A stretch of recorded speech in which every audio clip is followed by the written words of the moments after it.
Looky what I got. It's got two huge bloom spikes in bud, in full bloom really, and then a spike to come. And this is this is supposed to smell like raspberry and chocolate. Although so far I really haven't got any scent out of it. On Oncidium, of course. I just have it sitting in one of these pots. I love these pots. They're at Lowe's for $7. They're Caribbean blue to brown. And then this guy has open more. You see the ones that were on the top. The older ones are faded away. But the sad news is my new Vanda bloom spike, it didn't make the trip. I don't know, just moving it here maybe did that, I'm not sure. But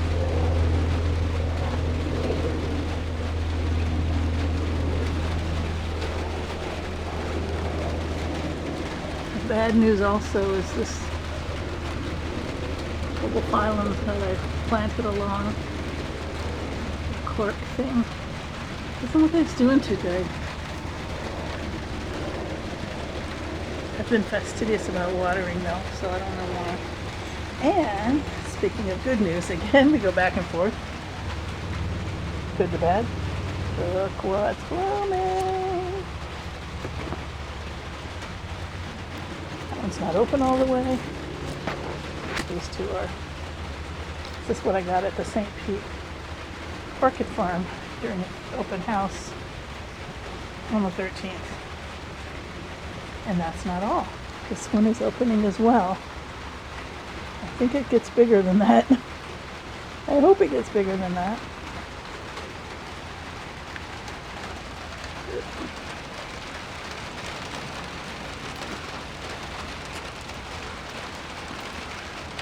Hang it back up before I break it. And I recently learned there are a lot of different varieties of air plant. I got this one. It's in a sponge. Notice it's in a sponge. I got this in the sponge docks at Tarpon Springs. And then I have another. I also got this one in the sponge docks at Tarpon Springs. It bloomed or something and I missed it.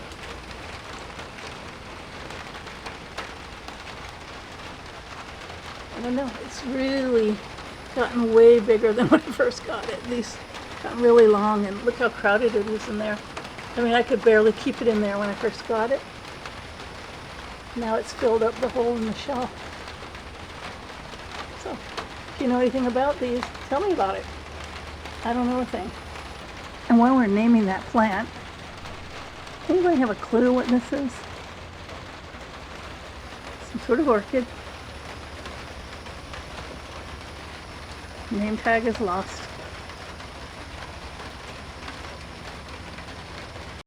But what I really came out here to film was this. I'm going to move it to the table so I can show you why I'm filming it. I don't want to injure its roots, so I've set it in my little candle holder thing. Alright. So it's always had these little things, and at first I thought, well, maybe this is some weird cattleya that has some narrow leaves too. And then when I saw this brown one, I was like, maybe it's grass. You know how grass can show up in a house plant or something? So last night I went to pull it out, I lifted up on it and realized that has a pseudobulb. See that? So, what the heck? There's some kind of other... Here's one. There's a big long one. You see that pseudobulb?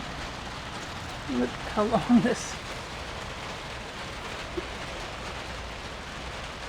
thing is. I'm perplexed. Oops. I'm perplexed. Orchid growers out there. What is that? It's confusing me. Whatever it is, I think it wants more water than what this Cattleya is getting the way I'm doing it. Or maybe it's getting too much, but I think it's not enough. Anybody ever had this happen where you have, I don't know. Oh, here's a new one. Is there any such thing as a Cattleya that gives off two types of leaves? It's a new leaf right there. Tell me what you think that is. I guess if I feel like from talking to everybody that it is not part of my Cattleya, then I'll try to remove it and repot it and see what it does. But I think I got a Klingon. But I bought this as, I could have sworn I bought this as a bare root and bought the pot separate. But oh well. Never hurts to have another orchid. Thanks for watching. Please like and subscribe.